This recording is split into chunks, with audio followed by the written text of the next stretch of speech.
আজল correctly বলেছে, এটা আমরা বদ্ধপরিকর এবং আমরা আশা করছি এই বিচার, এখানে দেখলাম প্রস্তাবনা বলা হচ্ছে সামনের বছর বিজয় দিবসের আগে এই বিচার অন্তত বিচারিক আদালতে সম্পন্ন হবে।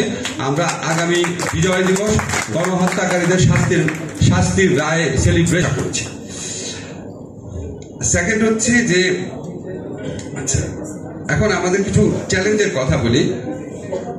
আচ্ছা, আরেকটা কথা বলে রাখি আপনাদের, বিচারের পাশাপাশি না আমরা অনেক কাজ করি, যেহেতু অনেক সমালোচনাও শুনি, তাদের আমরা মানে পর্দার আড়ালে যে কাজগুলো করি সেগুলো একটু আপনাদের জানা প্রয়োজন। যেমন আপনারা দেখলেন শেখ হাসিনার বিরুদ্ধে একটা এক্সট্রাডিশন, তাকে প্রত্যর্পণের চিঠি, তাকে যেন প্রত্যর্পণ করা হোক, এই চিঠিটা দিয়েছে হচ্ছে পররাষ্ট্র মন্ত্রণালয়, কিন্তু চিঠিটা আমরা প্রিপেয়ার করে দিয়েছি, আইন মন্ত্রণালয় প্রিপেয়ার করে দিয়েছে। আপনারা দেখছেন যে ইন্টারপোলের নোটিশ জারি করা হয়েছে শেখ হাসিনাকে ধরার জন্য, এটা স্বরাষ্ট্র মন্ত্রণালয় জারি করেছে, এটা আমরা প্রিপেয়ার করে দিয়েছি। এরকম এই অনেক কিছু, গুম কমিশন দেখলেন, গুমের যে কনভেনশনটা আছে এটা আমরা র্যাটিফাই করলাম, র্যাটিফাই হয় পররাষ্ট্র মন্ত্রণালয়ের নামে, কিন্তু কাজটা আমরা করে দিয়েছি। গুম কমিশন গঠন, কাজটা আমরা করে দিয়েছি। আমাদের এমন অনেক কিছু থাকে, আমরা যখন অন্যের কাজের জন্য সমালোচনা শুনি তখন আমরা নিজেরা আলাপ করি যে কত কাজ আমরা করছি অন্যের জন্য, সেটা কেউ বলে না, সেটাও একটু বলে ভাল লাগবে বা জানার চেষ্টা করে।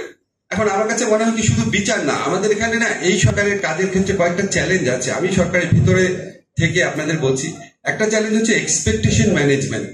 আমি একটু আগে ফারুক ওয়াসিমের সাথে কথা বলছিলাম, আমরা আসলে এই সরকারে যে আসলাম বা আমরা যে ফ্যাসিস্ট শাসন আমলকে বিতরণ করলাম, আমরা কিসের জন্য করেছি? একটা নতুন রাষ্ট্র গঠনের জন্য। কিন্তু আমরা যত মানুষকে দেখি সব হচ্ছে দাবি দেওয়া ভিত্তিক, যে আমি পদোন্নতি বঞ্চিত হয়েছিলাম, আমার বেতন বঞ্চিত হয়েছিল, আমার খারাপ জায়গা বদলি করেছে, আমাকে এটা দেয় নাই, আমার বেতন বাড়াইতে হবে, আমাকে রাজস্ব খাতে নিতে হবে, সমস্ত কিছু হচ্ছে ব্যক্তি এবং গোষ্ঠীর দাবি দেওয়া কেন্দ্রিক। রাষ্ট্রের প্রতিষ্ঠান নির্মাণের প্রস্তাব নিয়ে আমাদের কাছে কেউ আসে না, আমাদের কাছে কেউ এসে বলে নাই পাবলিক প্রসিকিউশন সার্ভিসকে এরকম করেন, বিচার বিভাগের ইন্ডিপেন্ডেন্সের জন্য এরকম করেন। আমাদের কাছে তথ্য আপা থেকে শুরু করে সমস্ত আপা ভাইরা যারা আছেন সবাই হচ্ছে নিজেদের দাবি, ব্যক্তিগত দাবি। মন্ত্রণালয় 30% সময় অন্তত যায় ব্যক্তিগত ইয়ে নিয়ে, এসেই সবিস্তারে বলা শুরু করে আমি এই আমলে বঞ্চিত হয়েছি, এবং কত রকম যে বঞ্চিত। আমি যাকে সারা জীবন জানতাম আওয়ামী লীগের সুবিধাভোগী, সেও এসে কেঁদে দেয় আমিও বঞ্চিত। এখন আমি কাজ কি করবো বলেন?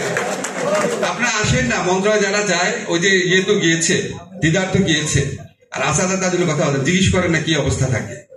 আচ্ছা, একটা হচ্ছে এক্সপেকটেশন ম্যানেজমেন্ট, সেকেন্ড হচ্ছে আমাদের বোঝাপড়ার ম্যানেজমেন্ট। স্বপন ভাই একটু বলেছে বোঝাপড়ার ম্যানেজমেন্টটা একটু সংস্কার আগে না নির্বাচন আগে, এটা মনে হয় আমাদের কমে আসা উচিত। কিন্তু এই এক্সপেকটেশন, এই বোঝাপড়ার ম্যানেজমেন্টটা খুব বেশি প্রয়োজন। কারণ আসাদ কারেক্টলি বলেছে, আমাদের ঐক্য কিন্তু আমাদের লেজিটিমেসি, আমাদের ঐক্য হচ্ছে আমাদের সামনে এগিয়ে যাওয়ার মূল শক্তি।